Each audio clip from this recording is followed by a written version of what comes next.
បឬក៏ជាទេវតាក្រអូមជាការចំបាចំបៃអូ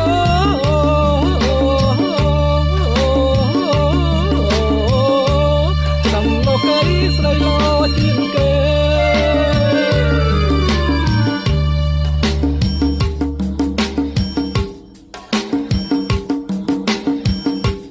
លេយេយោយោលេយេលេលេយោឌូឌី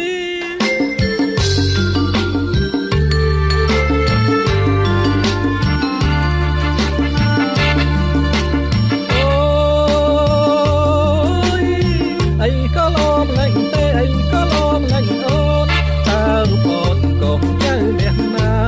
ជាមនុស្សលោមឬក៏ជាទេវតាក្រអូមជាការចំបាចំបៃអូ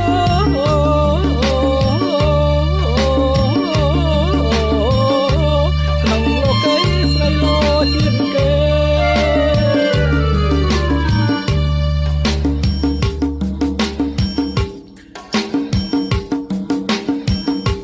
លេយេយោយោយេលេយីលេយោឌូឌូឌី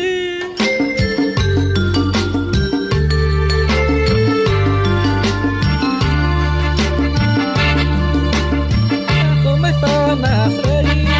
ប្រណីសូមប្រណីបងផងអត់អៀនអីណាខ្លួនអងសំដីមួយម៉ាត់ណាស់បងព្រឹងស្នេហ៍ស្នងឲ្យបងចំពោះប្រងស្រីសូមប្រណីប្រយ័ត្នមិនខ្លាចគ្រោះ